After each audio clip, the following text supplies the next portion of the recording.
Good morning students, मैं CA Jugal Kishore Goyal आपका स्वागत करता हूं।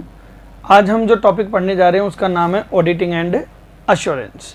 सबसे पहले स्टूडेंट्स देखिए, हमने इस सब्जेक्ट को जो नाम दिया है ऑडिटिंग एंड अश्योरेंस, उसका मैं आपको रीज़न बताता हूं। अंकेक्षण एवं आश्वासन।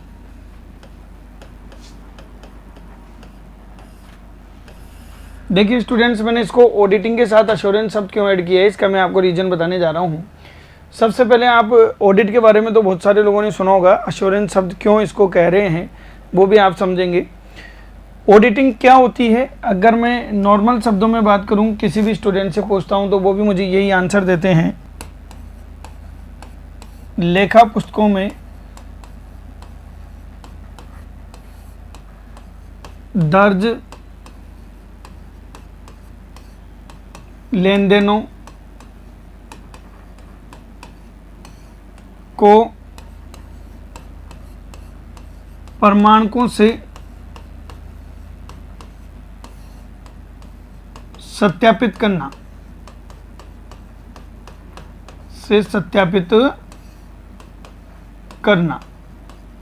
आम बोलचाल की भाषा में लोग ऑडिट का मतलब यही बताने वाले हैं कि साहब ऑडिट का अर्थ है लेखा पुस्तकों में दर्ज लेन देनों को प्रमाणकों से सत्यापित करना।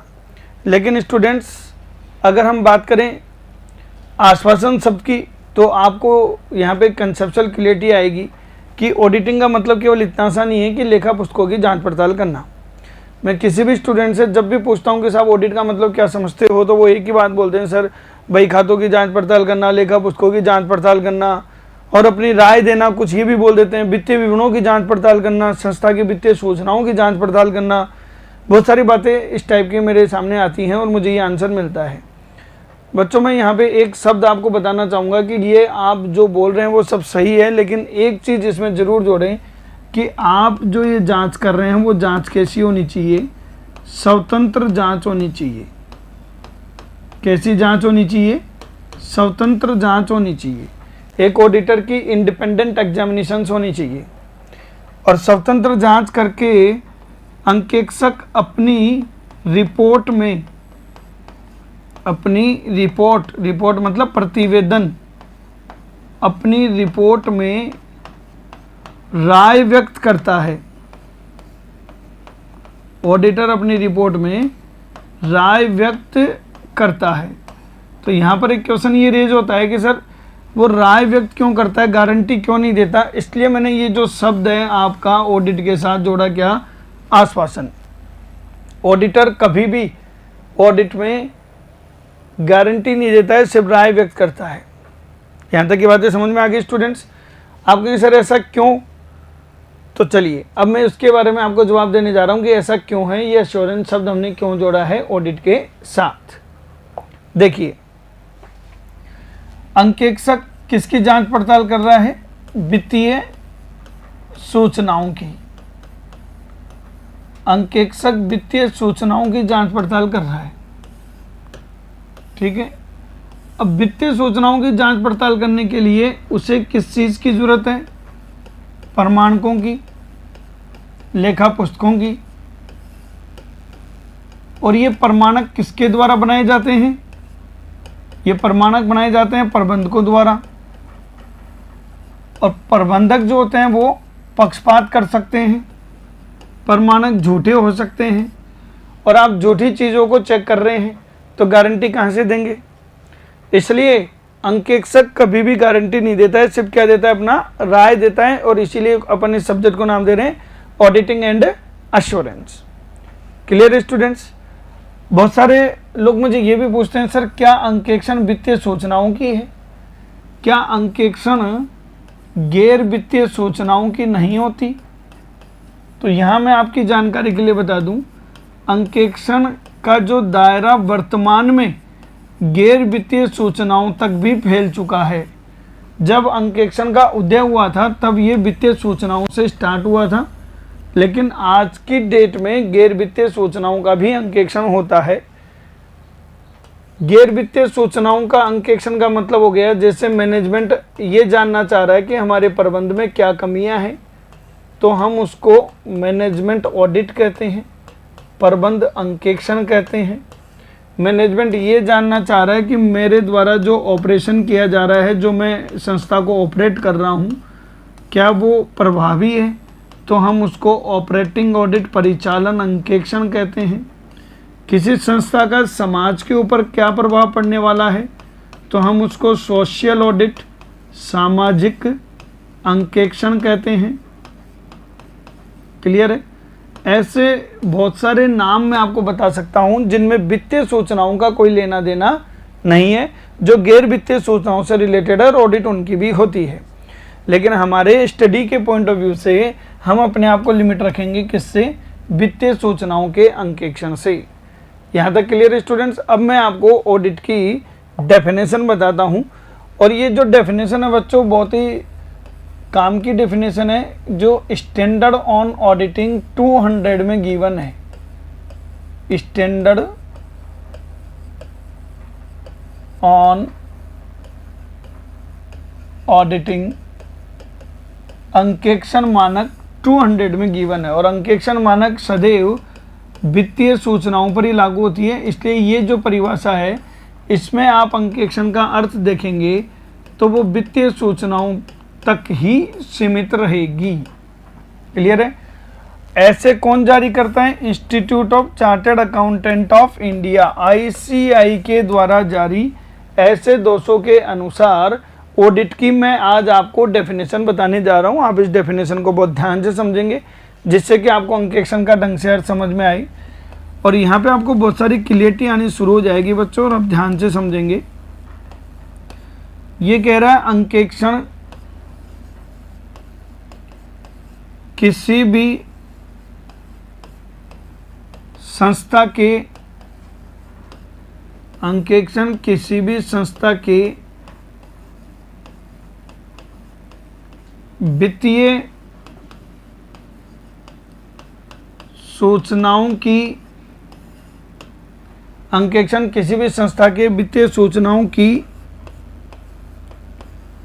स्वतंत्र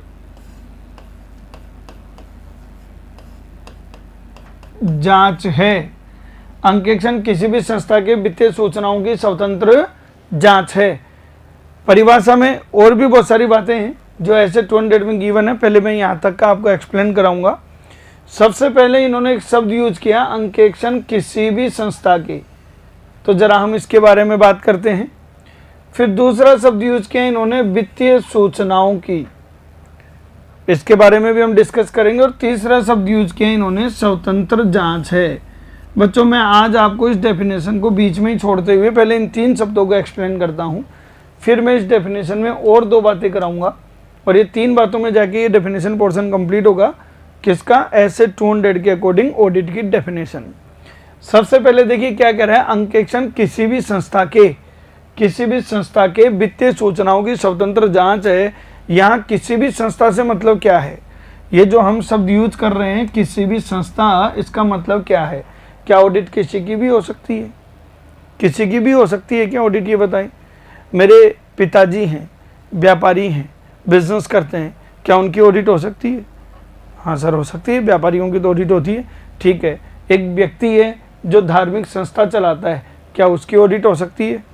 तो ऑडिट किसकी होती है? लाभ कमाने के उद्देश्य वाली संस्था की या गैर लाभकारी उद्देश्य वाली? तो जब हम ये शब्द यूज करते हैं कि अंकेक्षण किसी भी संस्था की, तो किसी भी संस्था के आधार पे ये जो शब्द आया कि किसी भी संस्था की ऑडिट हो सकती है,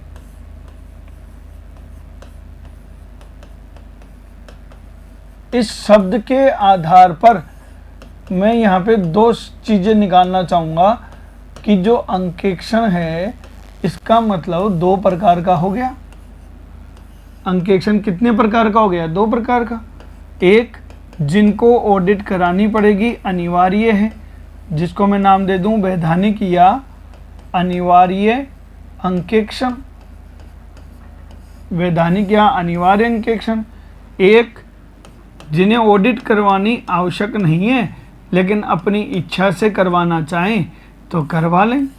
ऐच्छिक या निजी बोल सकते हैं हम इसको, निजी अंकेक्षण या ऐच्छिक अंकेक्षण। यहाँ तक की बात समझ रहे हैं बच्चों।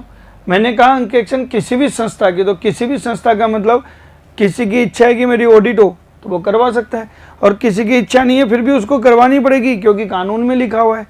जैसे उदाहरण के तौर पे मैं बताना चाहूँ आपको, ये मैं कुछ उदाहरण दे रहा हूँ कि इन लोगों को कभी ऑडिट करवाना अनिवार्य नहीं होता, लेकिन अगर इनकी इच्छा है तो ये ऑडिट करवा सकते हैं, कोई मनाही नहीं है।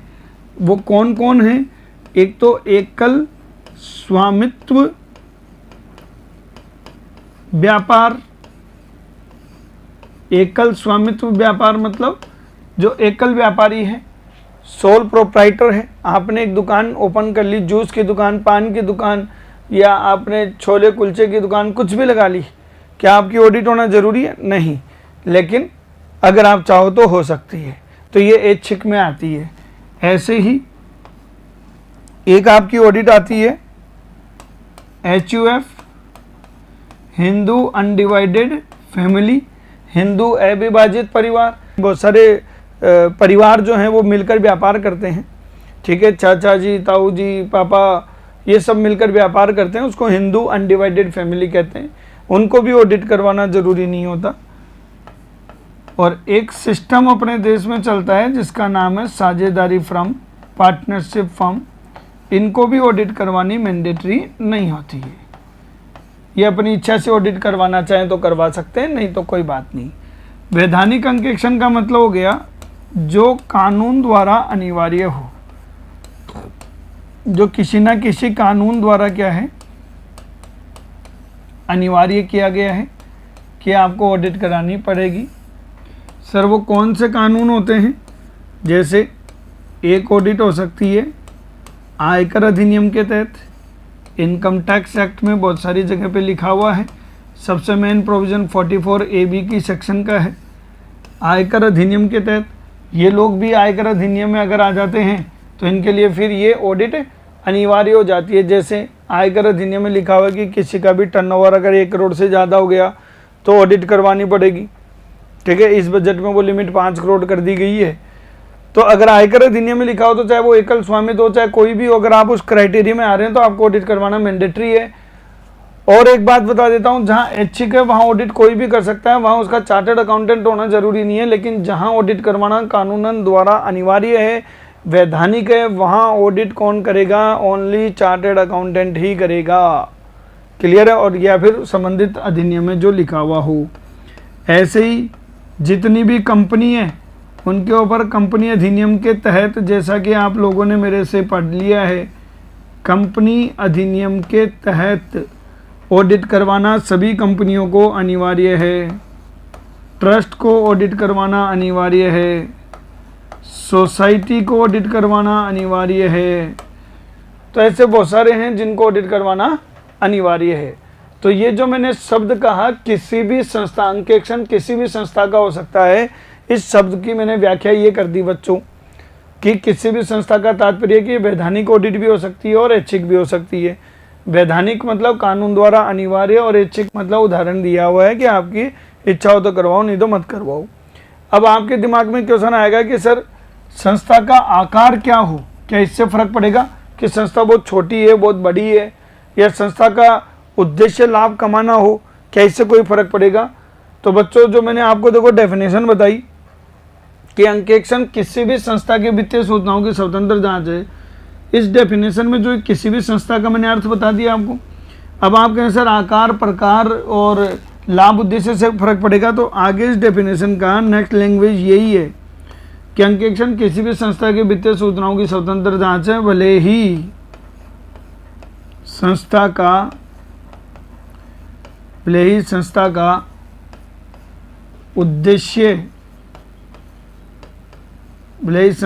उद्देश्य लाभ कमाना हो या नहीं।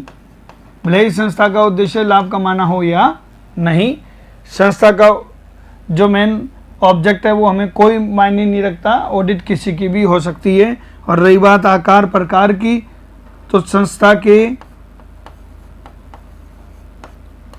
के आकार का मतलब हो गया साहब एक रिलायंस जितनी बड़ी कंपनी और एक आपके कॉलोनी की किराने की दुकान है, चाहे कैसी भी हो, संस्था के आकार एवं उसकी वैधानिक संरचना, संस्था के आकार एवं उसकी वैधानिक संरचना मैं आपको बता चुका हूँ, चाहे आप एकल स्वामित्व व्यापारी हो, चाहे आप एचयूएफ हो, चाहे फर्म हो, चाहे कंपनी हो, कोई भी तरीके से व्यापार कर सकते हैं। संस्था के आकार एवं उसकी वैधानिक संरचना की अनदेखी करते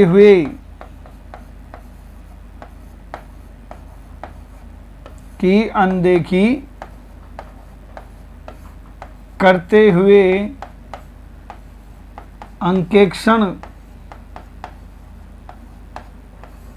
वित्तीय सूचनाओं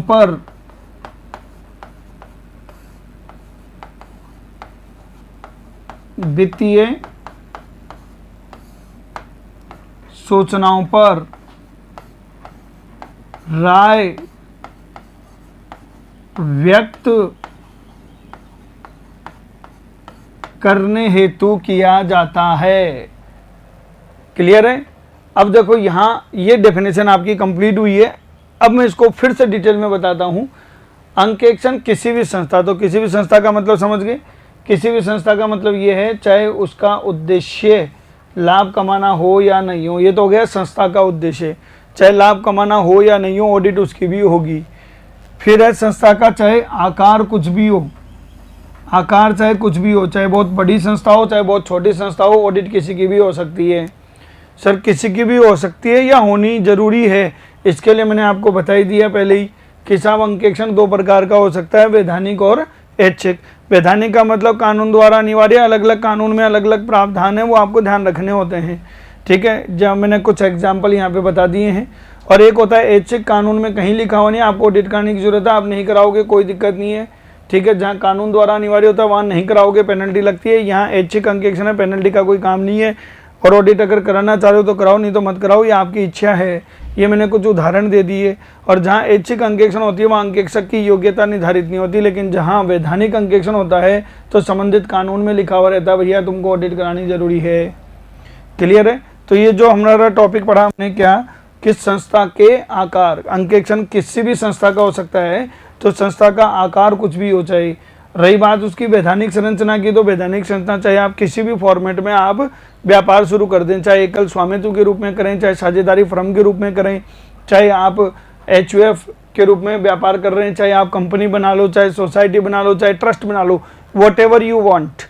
ठीक है, हमें उससे कोई फर्क नहीं पड़ता, हम उन सब की अनदेखी कर देंगे। उन सब की अनदेखी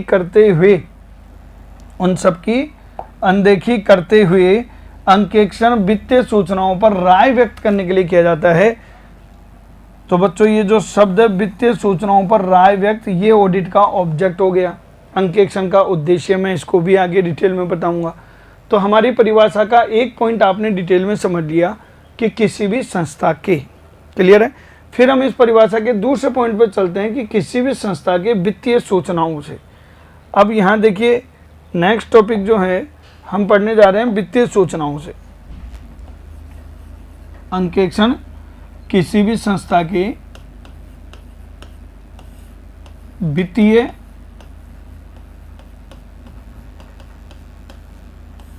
सूचनाओं की स्वतंत्र जांच है। मैं आपको पहले भी बता चुका हूं, ऑडिट वित्तीय सूचनाओं की भी हो सकती है और गैर वित्तीय सूचनाओं की भी हो सकती है। लेकिन अभी हम जो परिभाषा पढ़ रहे हैं वो हम पढ़ रहे हैं स्टैंडर्ड ऑन ऑडिटिंग। ठीक है, कौन सी परिभाषा पढ़ रहे हैं अपन? स्टैंडर्ड ऑन ऑडिटिंग ऐसे 200। और मैंने आपको कहा कि जहां स्टैंडर्ड की बात आ गई, स्टैंडर्ड केवल वित्तीय सूचनाओं पे लागू होते हैं, गैर वित्तीय सूचनाओं की ऑडिट पे हमारा स्टैंडर्ड ऑन ऑडिटिंग अप्लीकेबल नहीं है। ठीक है, लेकिन इसका मतलब ये नहीं है कि गैर वित्तीय सूचनाओं की ऑडिट नहीं होती, पर वो हमारे अध्ययन के लिए कोई काम का भी नहीं है। हम केवल वित्तीय सूचनाओं की ऑडिट पे अपने आप को फोकस करेंगे। वित्तीय सूचनाओं का मतलब क्या है? तो वित्तीय सूचनाओं में देखो, इंडियन कंपनी एक्ट 2013, भारतीय कंपनी अधिनियम 2013 की धारा 2 की उपधारा 40 में, कंपनी अधिनियम 2013 की धारा 2 की उपधारा 40 में वित्तीय विवरणों में क्या क्या शामिल होते हैं, इसकी एक लिस्ट दी गई है। और वो लिस्ट क्या है मैं आपको ज़रा समझा देता हूँ कि साहब वित्तीय विवरण में क्या क्या शामिल है। ये चीज़ें वित्तीय विवरण में शामिल हैं।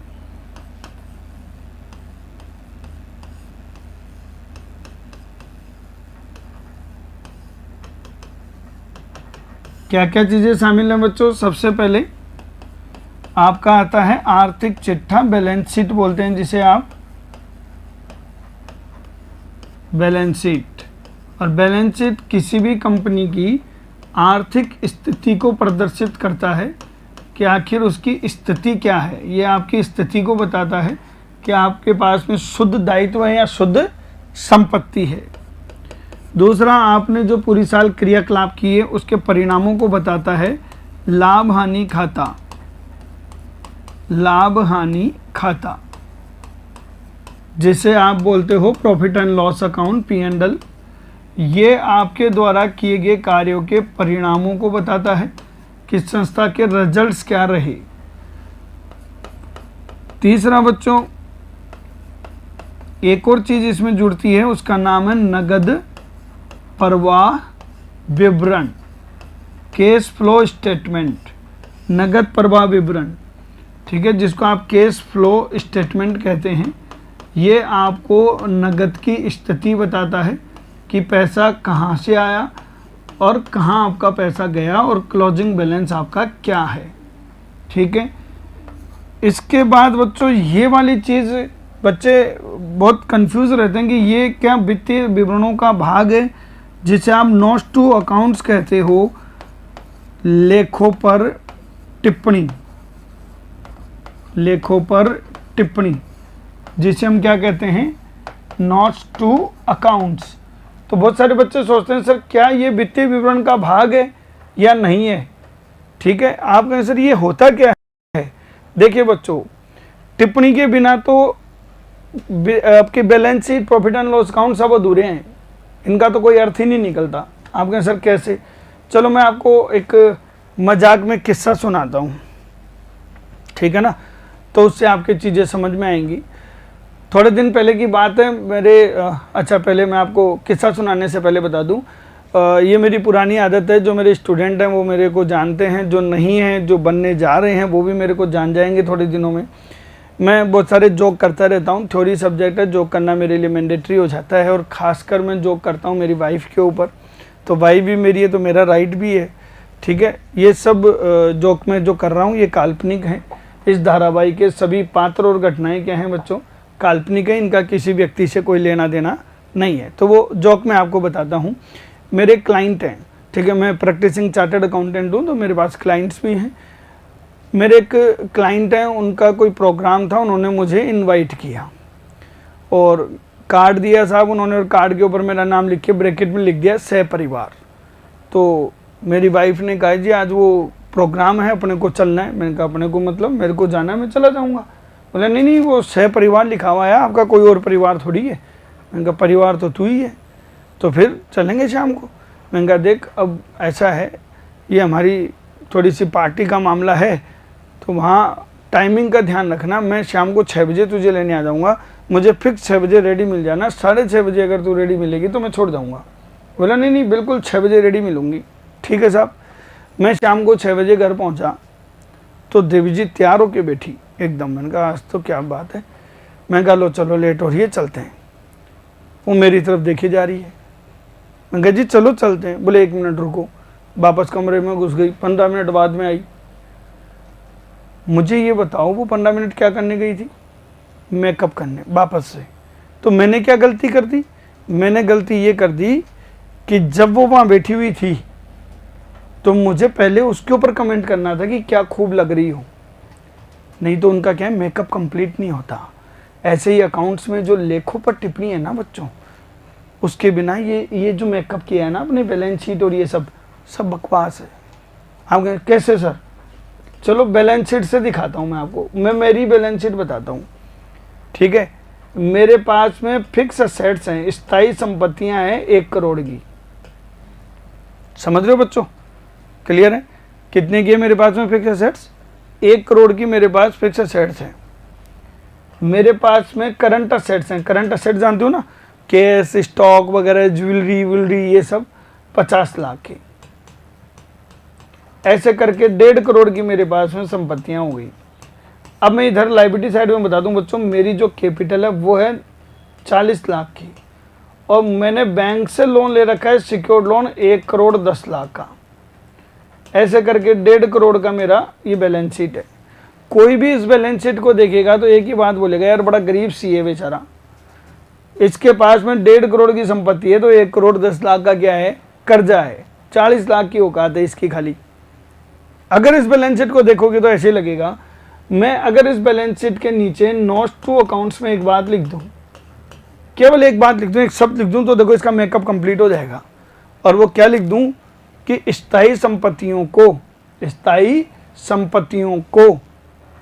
ऐतिहासिक लागत पर दर्ज किया गया है। Fixed assets are booked on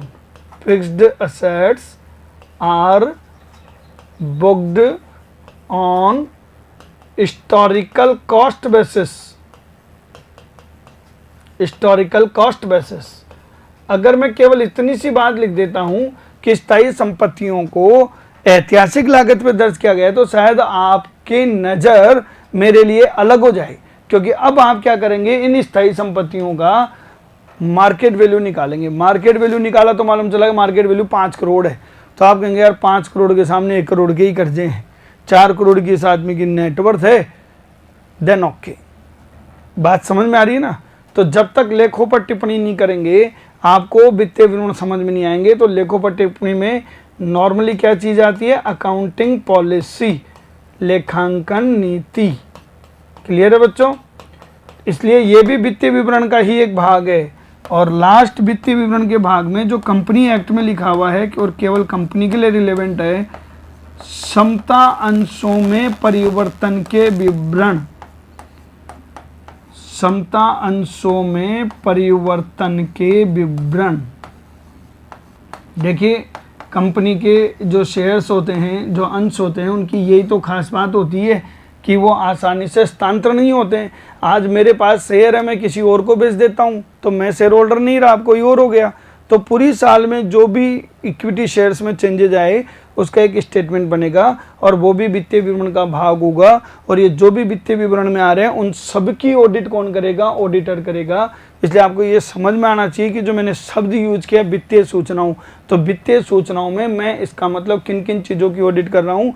मैं बैलेंस शीट की भी ऑडिट कर रहा हूँ, मैं लावानी खाते की भी ऑडिट कर रहा हूँ, मैं नगद प्रवाह विवरण की भी ऑडिट कर रहा हूँ, मैं लेखों पर टिप्पणी की भी ऑडिट कर रहा हूँ, और मैं समता अंशों में परिवर्तन के विवरण की भी ऑडिट कर रहा हूँ।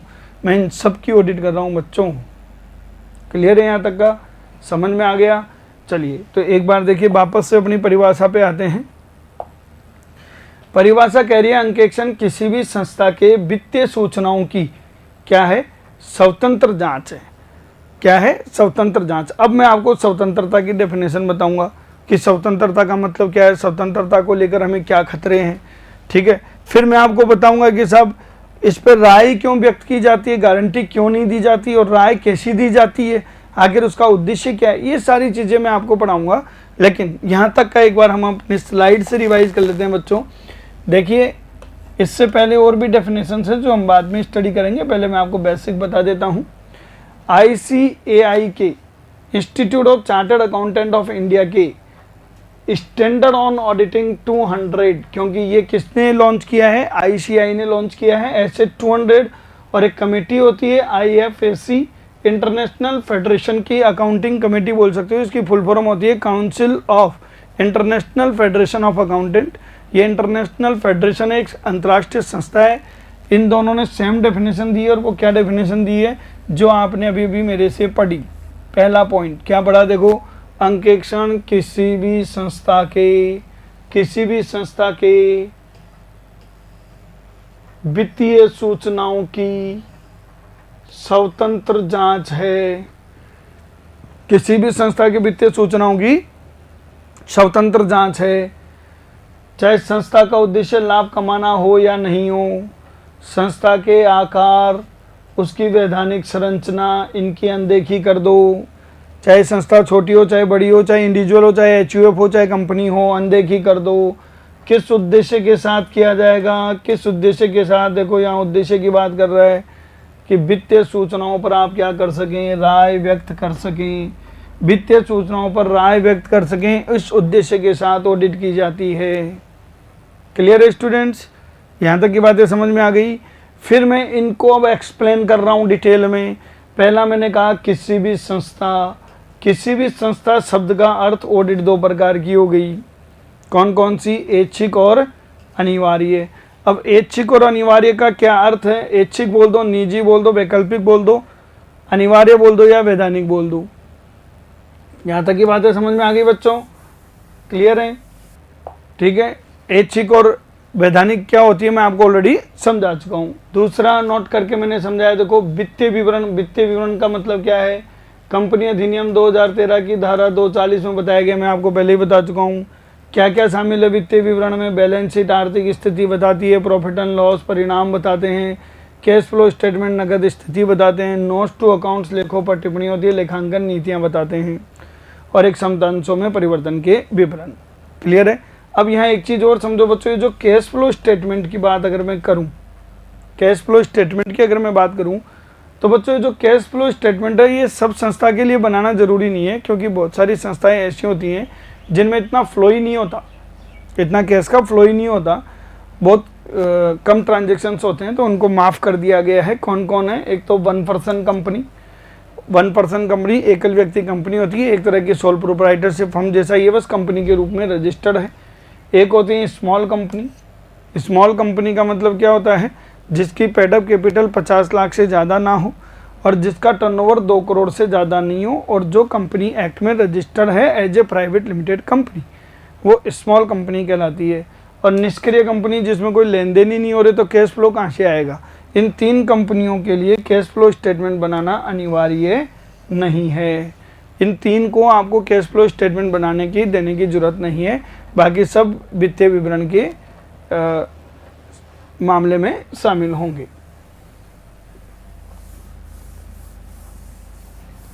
यहाँ तक समझ में आ गए स्टूडेंट्स? क्लियर है? तो वित्तीय विवरण में क्या शामिल होते हैं, क्या शामिल नहीं होते हैं, अपन रिवाइज भी कर चुके हैं। अब मैं आपको नेक्स्ट स्टार्ट करवाने जा रहा हूँ स्वतंत्रता। यहाँ मैं आपको बताऊंगा कि स्वतंत्रता क्या होती है, स्वतंत्रता कितने प्रकार की होती है, स्वतंत्रता को क्या क्या खतरे होते हैं, ये चीज़ें मैं अब आपको यहाँ पे एक्सप्लेन करने जा रहा हूँ।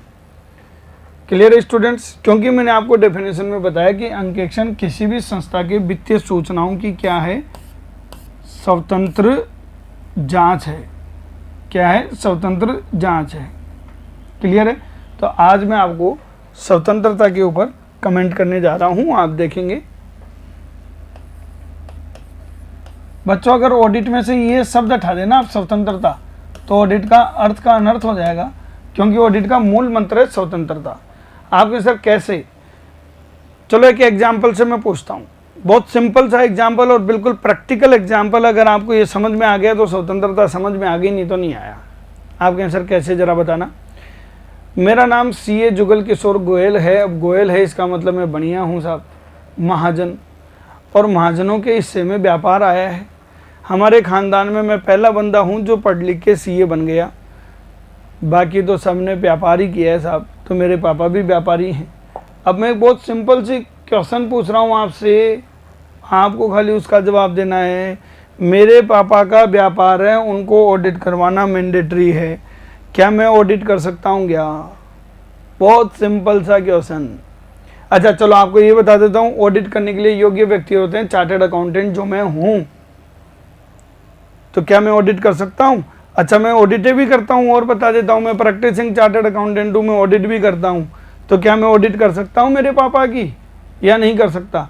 अब आपके अंदर से एक आवाज आ रही है इनडायरेक्टली, मैंने कुछ नहीं बताया अभी, मैंने आपको स्वतंत्रता भी नहीं बताई है, मैंने तो आपको कोई प्रोविजन बताया नहीं अभी तक, पर आपके अंदर से नहीं सर ये कैसे हो सकता है, आप बाप बेटे नहीं कर सकते साहब। क्यों, क्या प्रॉब्लम क्या है भाई, मैं अपने पापा की ऑडिट क्यों नहीं कर सकता, आप मुझे ऐसा क्यों कर रहे हैं मेरे साथ में, क्या मेरे पापा ने मुझे इसलिए जन्म दिया था कि मैं पूरी दुनिया की ऑडिट करूं लेकिन उनके व्यापार की ऑडिट नहीं करूं? नहीं सर, वो बात नहीं है, आप तो थोड़ा इमोशनल हो गए। बात ये है कि अगर आप अपने पापा की ऑडिट करेंगे और वहाँ कुछ गड़बड़ मिल गई तो आप बताएंगे कि छुपाएंगे? भैया अपने बाप की गलती कौन बताएगा, छुपाऊंगा तो सर फिर ऑडिट का मतलब क्या हुआ? यही बात मैं समझाना चाह रहा हूं कि ऑडिट का मतलब क्या हुआ अगर स्वतंत्रता नहीं है तो ऑडिट का मतलब क्या हुआ वो समझो बच्चों। अगर ऑडिट की बात करना चाह रहे हैं तो ये कैसी होनी चाहिए, पक्षपात रहित होनी चाहिए। कैसी होनी चाहिए बच्चों? पक्षपात रहित होनी चाहिए। क्लियर है? और पक्षपात रहित अर्थात निष्पक्ष होनी चाहिए। यहां स्वतंत्रता से तात्पर्य है निष्पक्षता, ना कि निडरता। मुझे कोई महाराणा प्रताप के जैसे जंग थोड़ी लड़नी है जो मैं स्वतंत्रता का मतलब निडरता बोलूं। नो, निडरता नहीं, पक्षपात रहित निष्पक्षता। और निष्पक्षता क्या होती है, पक्षपात रहित क्या होती है? जब किसी व्यक्ति का निर्णय, जब किसी व्यक्ति का निर्णय किसी अन्य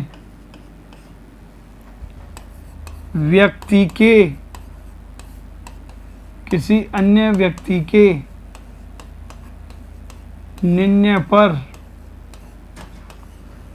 निर्भर ना हो या किसी अन्य व्यक्ति के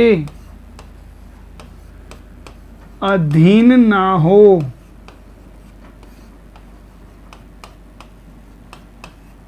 बात समझ गए? आपका निर्णय आपका स्वयं का होगा। अगर आपका निर्णय किसी से प्रभावित होता है तो आप स्वतंत्र व्यक्ति नहीं है। और ऑडिट का मूल मंत्र है स्वतंत्रता। जहां स्वतंत्रता नहीं है आप ऑडिटर अपॉइंट नहीं हो सकते, क्योंकि अंकेक्षण किसी भी संस्था के वित्तीय सूचनाओं की स्वतंत्र जांच है। बच्चों दिमाग में सेट कर लो, कस लो नट बोल्ट अपने, कि जब भी ऑडिट की डेफिनेशन आए तो ये नहीं बोलना वित्तीय सूचनाओं की जांच पड़ताल, लेखा पुस्तकों की, बोलो जो मन में आए बोलो, पर एक शब्द जरूर बोलो, क्या?